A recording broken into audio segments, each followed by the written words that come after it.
Okay, in the last video we looked at the graph of sine x, and in this video we're going to look at the graph of cos x. However, because much of the ideas are similar, if you haven't seen the video on sine x, I encourage you to do that first before you watch this.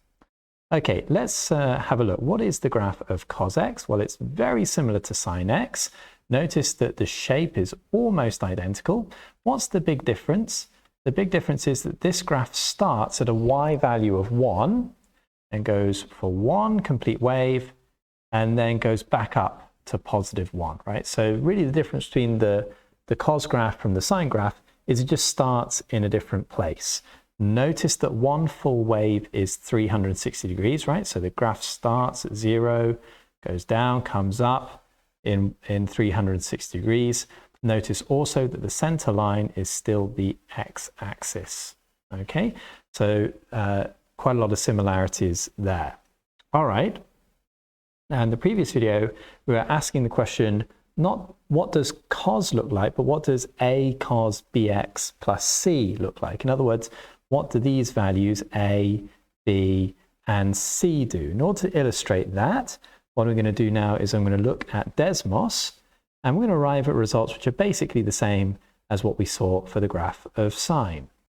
Okay, so here's Desmos. Here is our graph of cos x, and notice again that it carries on forever and ever. For every 360 degrees, that's one full cosine wave. All right, well, we're going to ask the question, what happens with the value of a? Right, so instead of cos x, let's say we had 2 cos x. What's happened? Well, the amplitude is now 2.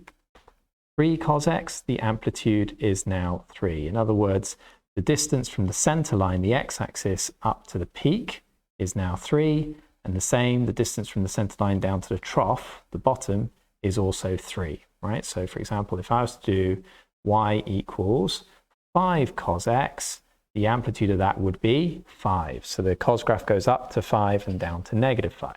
All right. What about b?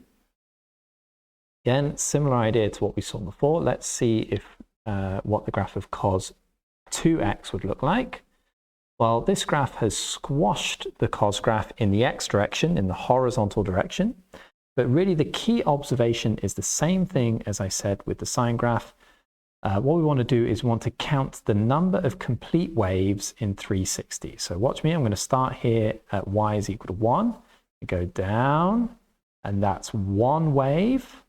And then again, this is a second wave. So in other words, we've got 2 waves in 360 degrees. So what's going to happen if we do cos 3x? Well, basically the same thing. This time we're going to have 3 waves in 360 degrees. So let's count that. So we're going to have 1 wave there, 2 waves there, and then 3 waves there. And the same thing is true with cos 4x. That would be 4 complete waves in 360, right? 1 wave, 2 waves, 3 waves, 4 waves, okay? So B basically tells you how many waves there are in 360, okay? All right, then lastly, the C value, let's say we did cos x plus 1. Okay, what does that tell us? Well, it tells us that the graph has been shifted up by 1, okay? And of course, if we did cos x plus 2, it would be shifted up by 2, and minus 1 would be shifted down by 1, okay? If we can see the graph more clearly, if I add a slider, so we do cos x plus c.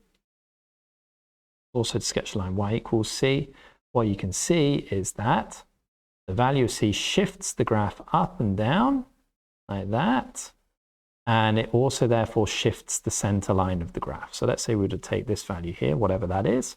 Okay, so here c is equal to 1.5. The whole cos graph has shifted up by 1.5, and that means the center line, this green line, is now at y equals 1.5. Okay? All right, so let's try to summarize those results. Let's go back to our presentation. Okay, so we want to ask the question, what does a, b, and c stand for in the graph of a cos bx plus c? Well, A is the amplitude of the wave, right? How big is it in the y direction from the center line to the peak or the center line to the trough? B is the number of waves in 360, right? So that if B is 2, it means there are 2 waves in 360 degrees. If it's 3, there are 3 waves in 360 degrees. And C tells you the shift in the y direction, or in other words, where is the center line? Now, really, to get good at this, we're probably going to just have to practice it. So let's try to sketch the graph y equals, beg your pardon, 2 cos 4x minus 3. Okay, so really what I ask is, what do these values here, A, B, and C mean? Okay, well here, A is equal to 2, and so therefore we know that the amplitude of our graph is 2. Our B is equal to 4. So what does that mean? Well, that means that there are 4 complete waves in 360 degrees. Now, if there are 4 waves in 360 degrees, one wave must be 360 divided by 4. In other words, that would be 90 degrees. Okay, now this thing, to give it its fancy name, is what we call the period. Right? So in other words, if we know the value of B, if we know how many waves there are in 360, we're able to calculate the period, that is how big one wave would be. Okay? All right, and then that's B. What's C? C is equal to -3. That means that the graph is shifted down by 3. So shift down by 3, or the y shift is -3. So if we were to sketch this, and we're going to do a nice rough sketch here down at the bottom. Okay, it doesn't have to be super neat. Remember what I said before. What we're going to do is we're going to go in the reverse direction. Instead of doing A, B, C, we're going to do C, B, A. So firstly, C, we know that the graph is shifted down by -3. So 1, 2, 3, that's -3. So my center line, my cos graph, is going to be there. Okay, like that. B. We just learned that one wave is 90 degrees. Okay, so one wave will be 90 degrees. It means half a wave is going to be 45 degrees. Okay, and lastly, A, our amplitude. Well, our amplitude is 2, so that means we're going to go up from the center line by 2. So -3 plus 2 is going to take us to -1. And we're also going to go down from the center line by 2, so that'll take us down to -5. So our graph is going to have a maximum value of -1 and a minimum value of -5. Make that a bit better. Why? Because these are an amplitude of 2 away from the center line. Okay?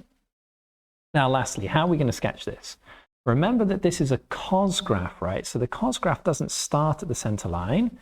It starts here. So it's going to start there. It's going to go down to a minimum there and return back up to the peak at one full wave at 90 degrees. So the wave is going to look something like this. It's going to come down like that.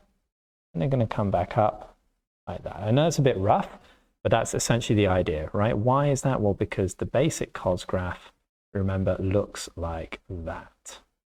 Okay, starting at +1, going down to -1. Okay, all right, let's do the next example. Okay, so here's the next example. Y equals 2 cos x upon 3 plus 1. Again, we're going to ask ourselves the A value, the B value, and the C value. Okay, so in this case, A is equal to 2. That means that the amplitude is 2. Instead of writing x upon 3, we could write that thing as 1/3 of x. So we could say B is equal to 1/3. Okay, what does that mean? That means that we have 1/3 of a wave in 360 degrees. Okay, so 1/3 of a wave is in 360 degrees. Well, if that's the case, what's the period? How big is one wave? Well, one wave would have to be 360 degrees times by 3, right? So that would be 1080. Okay, if 1/3 of a wave is 360, then one wave would be 180. For those of you who like formulas, the time period t would be equal to 360 degrees divided by b. Okay, so in this case, I've done 360 divided by a third. Lastly, c.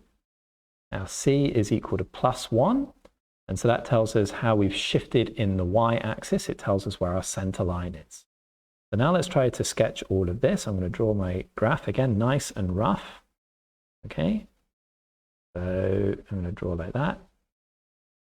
Firstly, I know my center line is going to be at y is equal to 1, so I can draw that there like that. So there's my center line, okay, like that.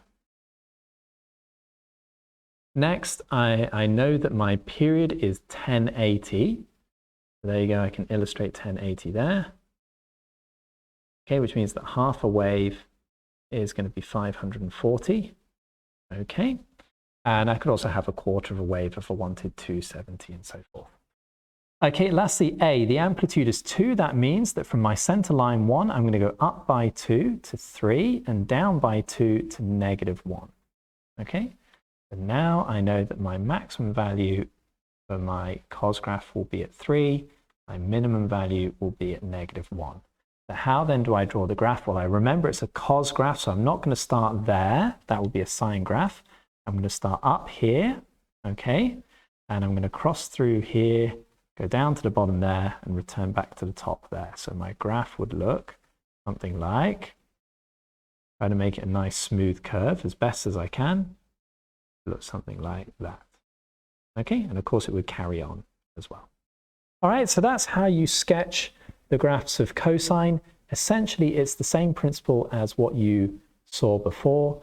A is the amplitude of the wave, B is the number of waves in 360, and C is the shift in the y direction. I think if you are able to learn that, then sketching these graphs should be okay. Okay, thanks guys. I'll see you again next time.